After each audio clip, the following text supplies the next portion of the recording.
Chapter 4. The Keeper of the Keys.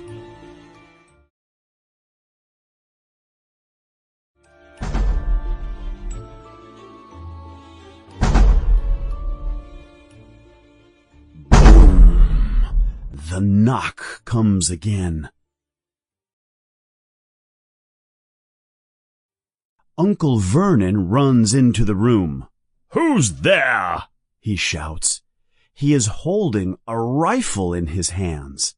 Now everyone understands what he was carrying in the bag the day before. "Who is it? I warn you, I have a gun." There is a pause. Smash! The door is hit so hard that it breaks and comes flying into the room. There is a man in the doorway, a giant man. His face is almost completely covered with long, messy hair and a big black beard. But you can see his eyes, like points of light under his hair.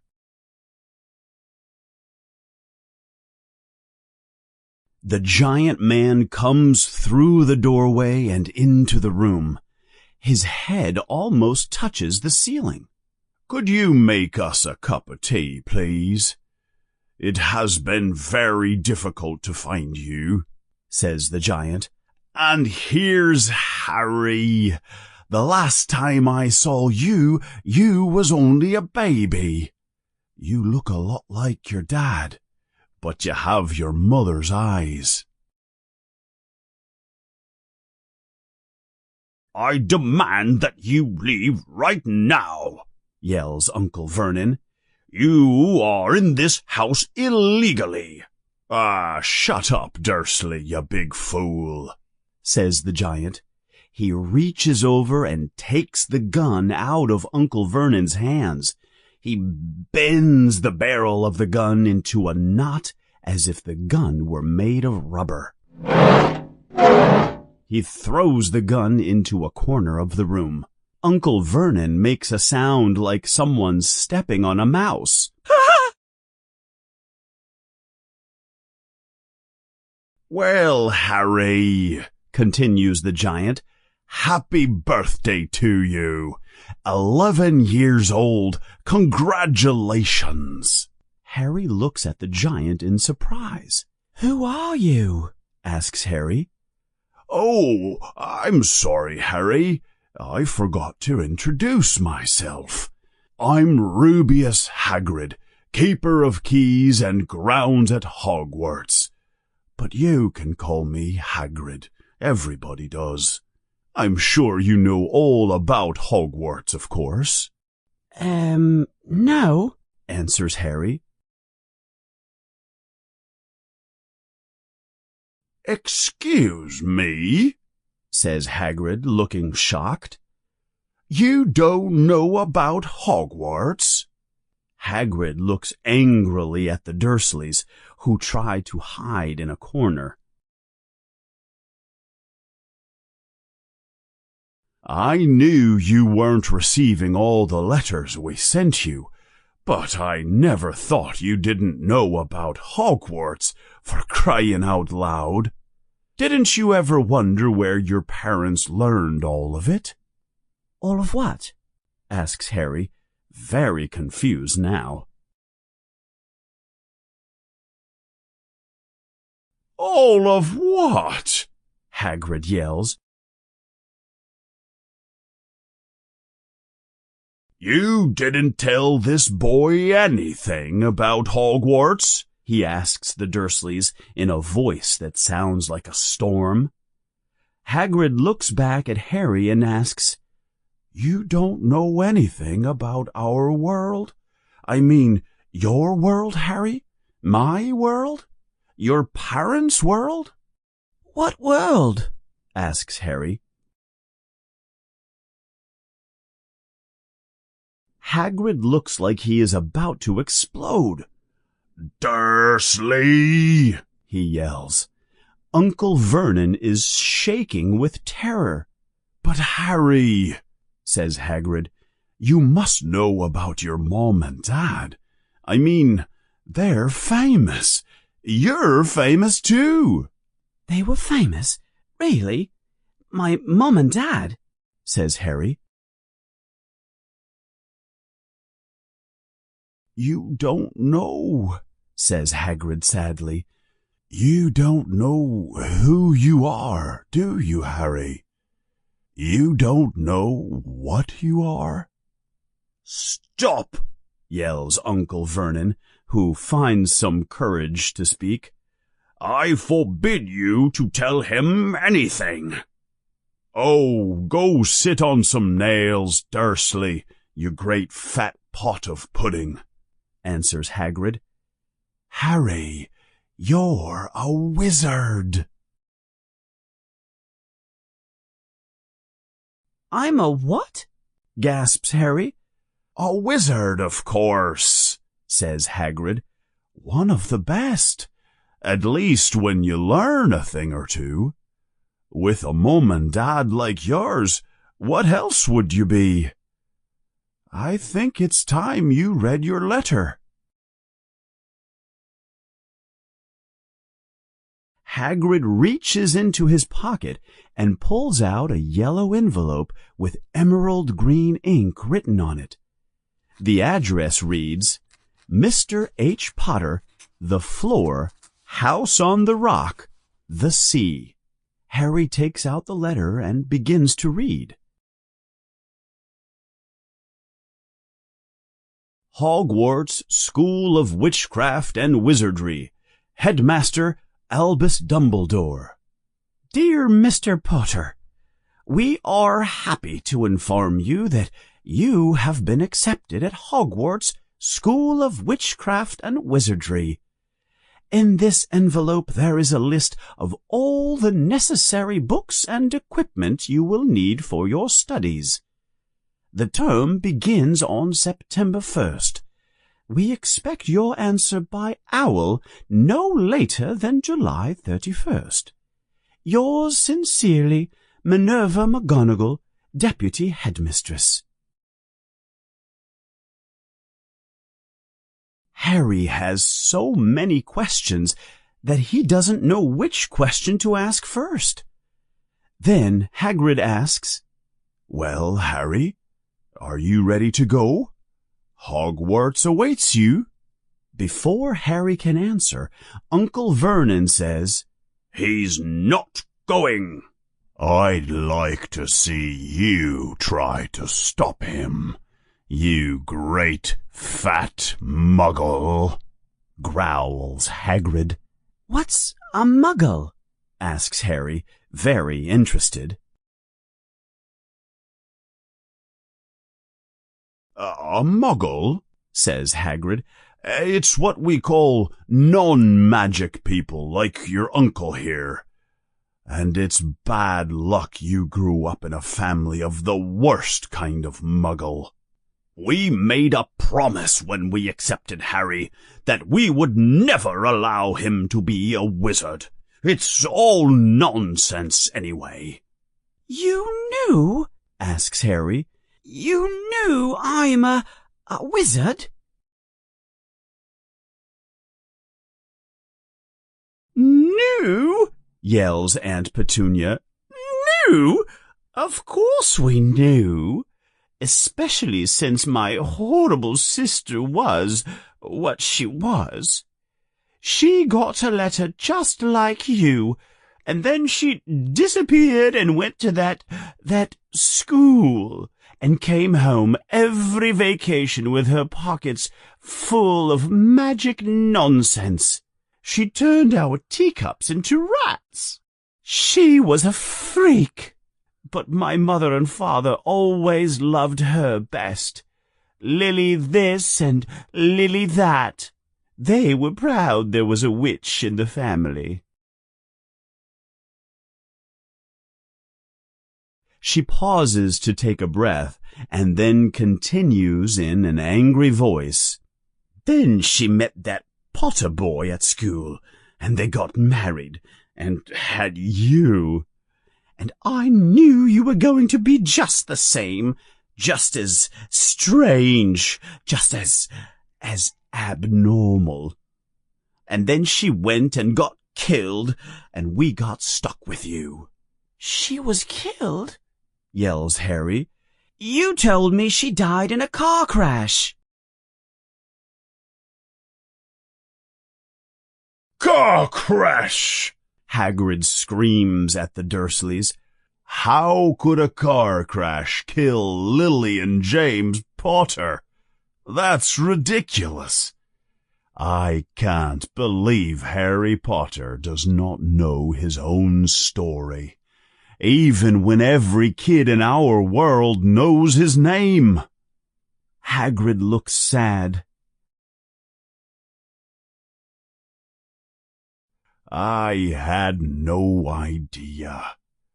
Dumbledore said it might be difficult to find you, but I didn't know it was this bad. But Harry, I don't know if I'm the right person to tell you your story. But someone has to tell you. You can't go to Hogwarts without knowing the truth about your past." He looks at the Dursleys with an angry expression on his face. "Well, I'll try to tell you as best as I can. I don't know everything myself. It's a big mystery, some parts of the story. It begins with a person called—" "Who?" asks Harry. "I don't really like saying his name. No one in our world likes saying his name," answers Hagrid.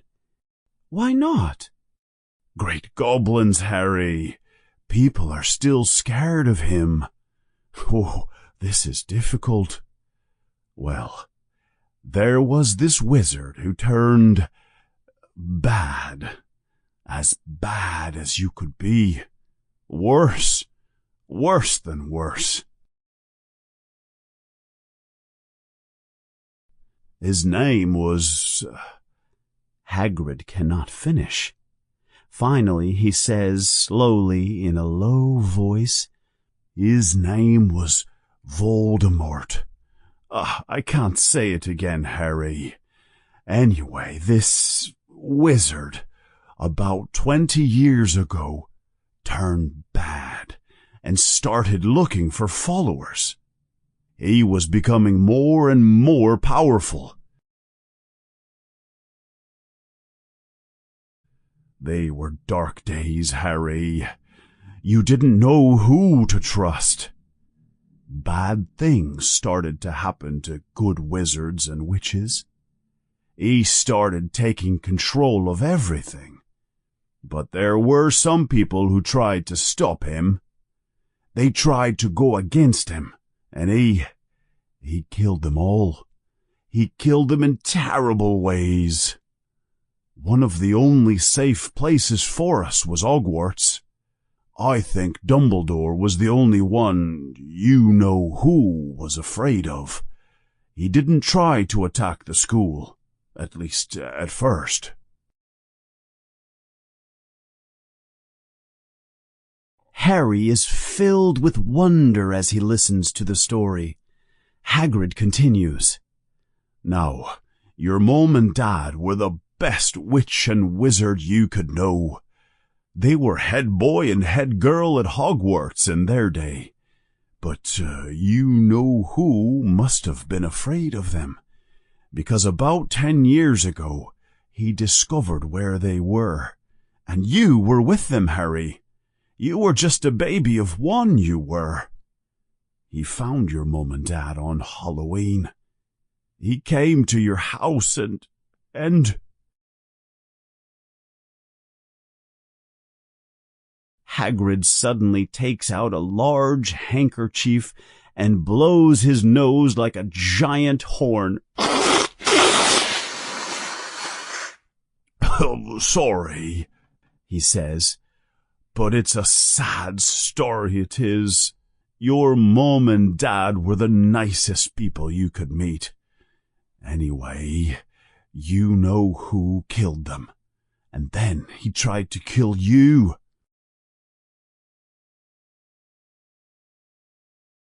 And this is the biggest mystery of all. He couldn't kill you. Did you ever wonder how you got that mark on your forehead? That was no ordinary cut. That's the mark of a powerful curse on you. It destroyed your mother and father, and your house, but you survived. That's why you're famous, Harry. While Harry listens to the story, he begins to remember images in his mind, green flashes of light, and, for the first time, a laugh. A high, cold, cruel laugh. I found you in the house, Harry, under some debris, continues Hagrid.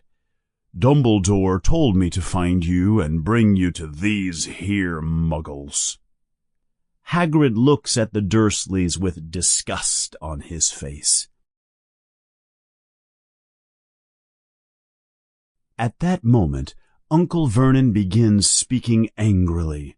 Now, you listen to me, boy. We took you into our home. We accepted you. Even though there was something strange and different about you. And your parents, they were freaks. No good wizards and witches, and they got what they deserved, and... Before Uncle Vernon can continue, Hagrid jumps up from the sofa where he is sitting. He takes an old pink umbrella from his coat and points it at Uncle Vernon like a sword and says, I'm warning you, Dursley. One more word and I'll... Uncle Vernon loses all his courage and he becomes silent. That's better, says Hagrid. But what happened to Sorry, I mean, you know who? Asks Harry. Good question, Harry. He disappeared. He vanished. That's the biggest mystery of all. No one knows where he is. He was so powerful, and now he's just gone. Some say he died. That's nonsense, if you ask me.